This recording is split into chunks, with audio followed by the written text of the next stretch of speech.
The bird was perched upon a pole. The bird was perched upon a pole. Over 100 years ago, this man's passionate interest in sound led him to specialize in teaching the deaf and dumb and people with defective speech. This passionate interest also led him along another very different path and caused him to invent something which changed the world.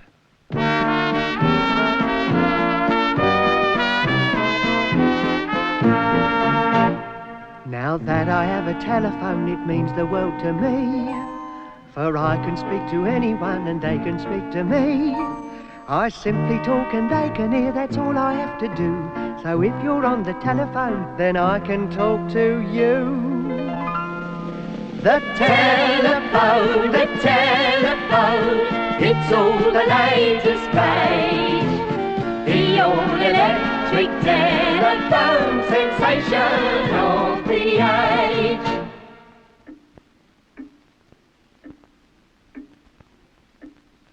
Alexander Graham Bell was born in Edinburgh in 1847 and educated in the universities of Edinburgh and London. He later emigrated to Canada and then to America to teach people with defective speech.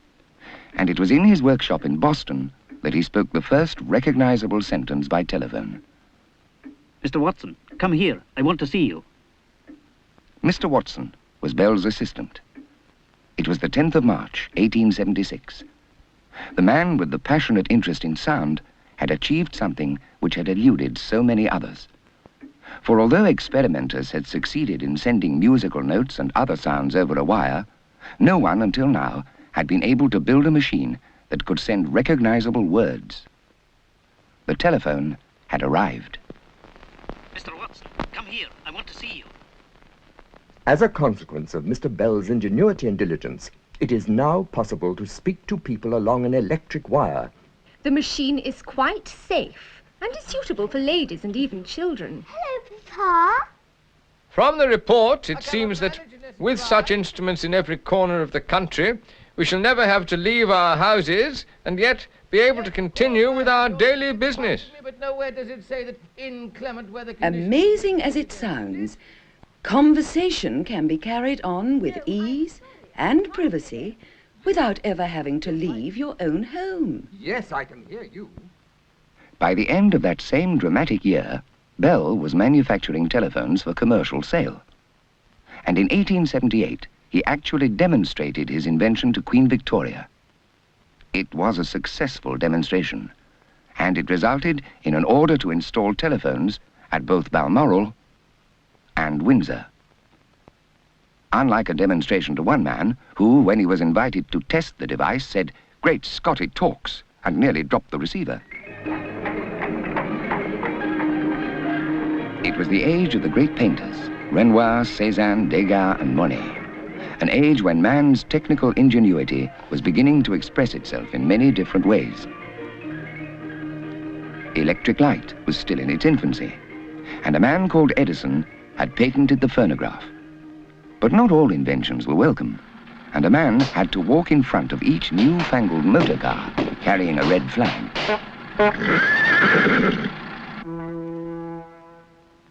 But working in America on his version of the telephone was that great inventor, Thomas Alva Edison. As we have heard, he was already famous for his invention of the phonograph. In the year directly following Bell's great achievement, Edison succeeded in making an improved telephone transmitter, which was based upon the properties of carbon. And in many ways, Edison's transmitter complemented Bell's receiver perfectly. And so in 1880, the two companies, Bell's and Edison's, amalgamated, and a telephone was produced that embodied the best of both inventions. This historic amalgamation resulted in a telephone which, despite many improvements, has remained basically the same until the present day. But how does it work? How was Bell able to use his knowledge of human speech to develop something to enable it to be heard across vast distances along a wire? Yes, of course I have. Well, when we speak, air passes from our lungs via our vocal cords and emerges as tiny vibrations in the air around us. In other words, as sound. The bird was perched upon a pole. Nowadays, we can actually show these very tiny changes in air pressure accurately, like this. So when words were spoken into Bell's telephone, the tiny vibrations we've seen that caused the feather to move and the line on the oscilloscope to break up caused a small diaphragm to vibrate in exactly the same way. And the vibrations in this diaphragm were converted into electrical current and passed along the telephone wire to the person at the other end. And when the person on the other end answered, the process was reversed. So that was what Alexander Graham Bell and later Thomas Alva Edison had succeeded in doing. They had produced something that really was about to change the world. As I sit working at my desk when there's a busy ring, I listen in attentively, it is the latest thing.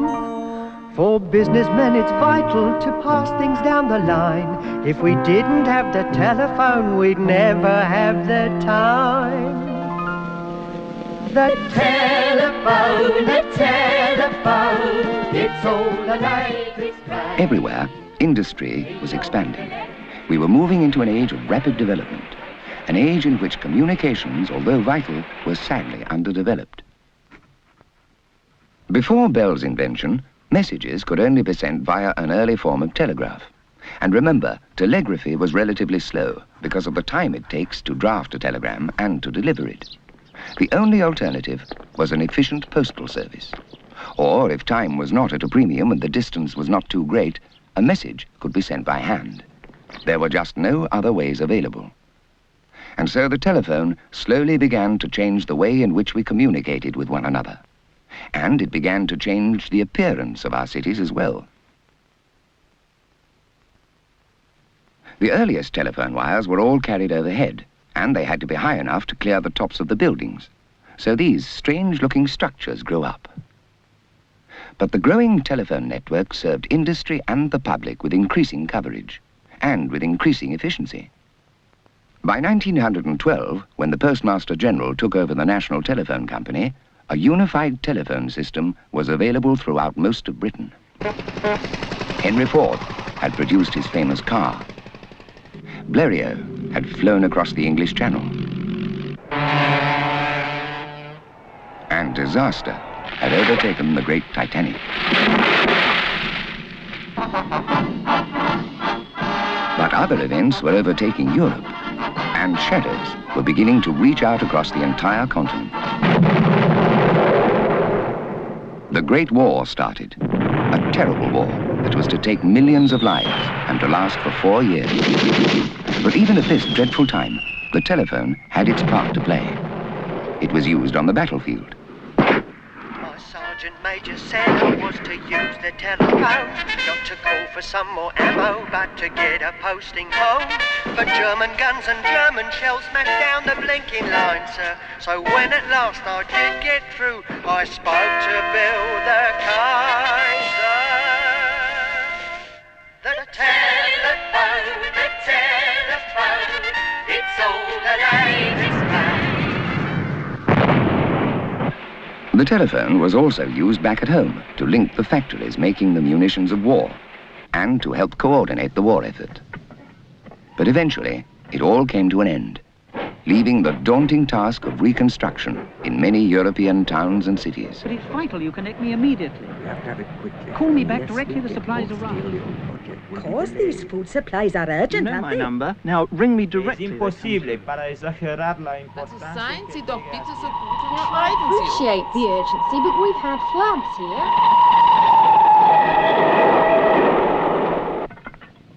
After the war, the telephone continued its vital role as it helped in the vast program of reconstruction and rebuilding.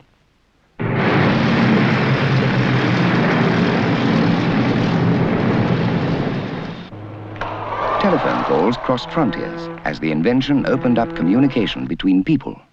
It really was helping to change the world, and helping to change us as well. Now generally the familiar daffodil or can shape. And it's because of this model that we still say today, he hung up on me, or she left the telephone off the hook.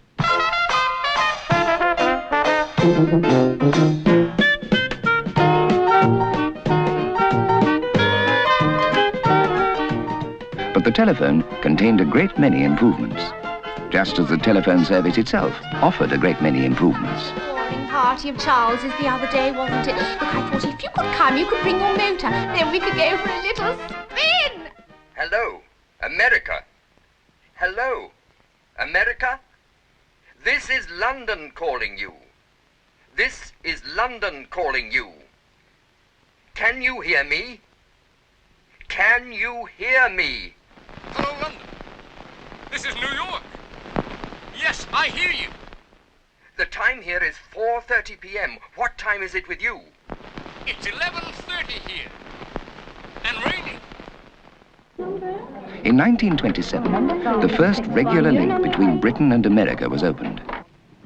Everywhere, special ships were laying cables as the telephone continued its journey across continents and across the world. Hello, Madrid. We are from. 9670-256. The first dials had appeared. This meant that it was now possible to dial the number you wanted and to get through automatically instead of having to ask the operator to make the connection for you. These dials were set into the base of the daffodil or candlestick telephones. But in 1929, the post office introduced a totally new shape in a wide range of colors, the very first plastic telephone. Many find it hard to believe that plastics even existed then, but they did. And as the telephone was changing, so the exchanges were changing too. With trunks and toll and telegrams and all exchanges too. Just telephone and we will put you through. Ring Abercorn or Otway. Ring Mayfair, Hop or Slough. Ring anywhere, we're waiting on your phone. Do you want a little warning to make you get up in the morning? Is your house on fire? Do you want to send a wire? Just lift up the receiver, that's all you've got to do. To telephone, and we will put you through. With trunks and toll and telegrams and all exchanges too. Just telephone, and we will put you through. Ring Abercorn or Otway. But dark shadows were beginning to stretch out yet again. In a world where the telephone was established as a means of communication, other, more potent forces were at work.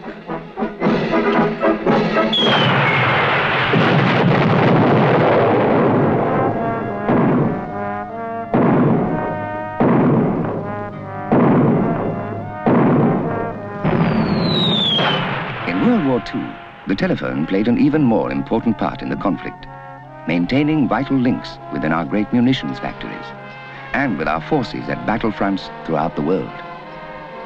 Indeed, so vital were these telephone links that on the home front, operators often stayed at their posts throughout air raids, keeping the lines open.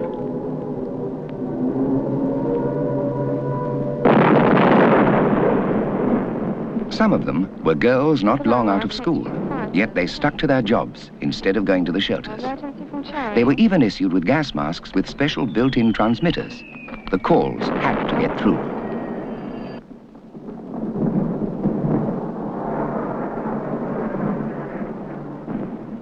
Enemy bombing destroyed a great deal of telephone equipment. Lines were smashed and exchanges demolished. Top priority had to be given to the repair and maintenance of telephone services. They were vital to the total war effort.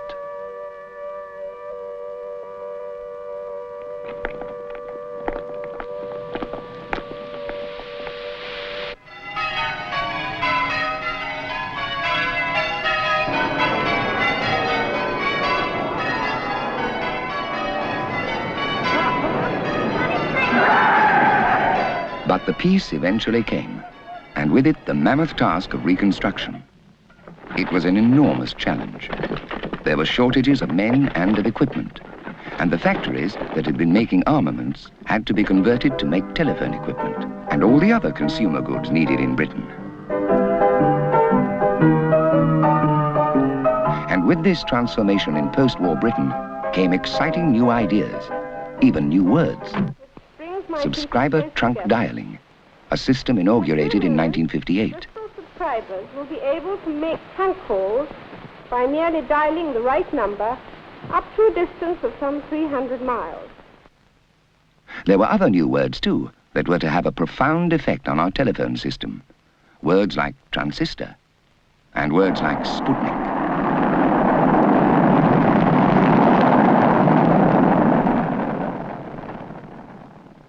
Now the telephone was beginning to change shape again as the pace of development continued.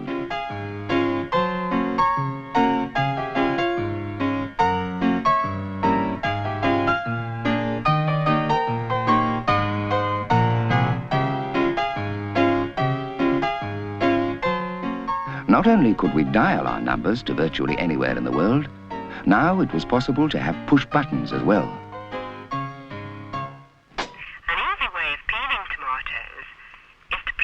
We could use our telephones to hear recipes, cricket scores, weather forecasts, pop tunes, even bedtime stories.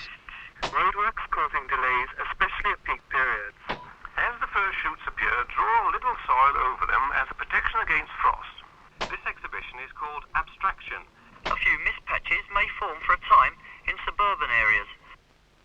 Even the famous old shapes were not forgotten. And still the developments continue. Because so many of us have telephones, it is no longer possible to store all the numbers satisfactorily in paper directories. So directory inquiry operators now use computers to find the numbers we want. Diversion on no reply service. And well on the way is a telephone system that will be able to answer back. These symbols will enable subscribers to have calls transferred automatically and to take advantage of technological advances. Diversion on ringtone no reply service is now in operation. The telephone has come a very long way indeed. And what of the future? What are the next chapters in this story? What is going to happen to the instrument we now take so much for granted?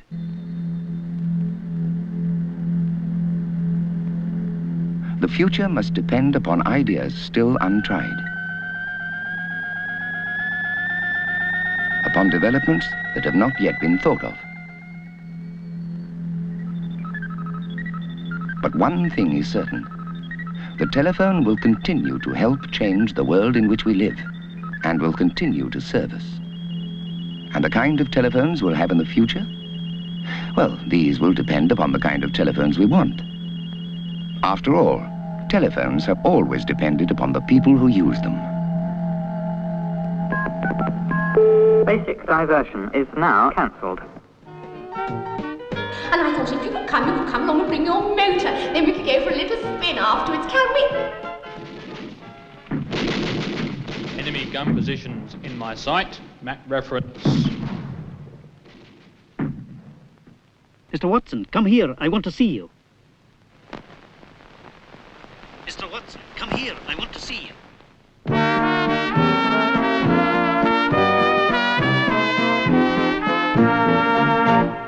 Now that I have a telephone, it means the world to me.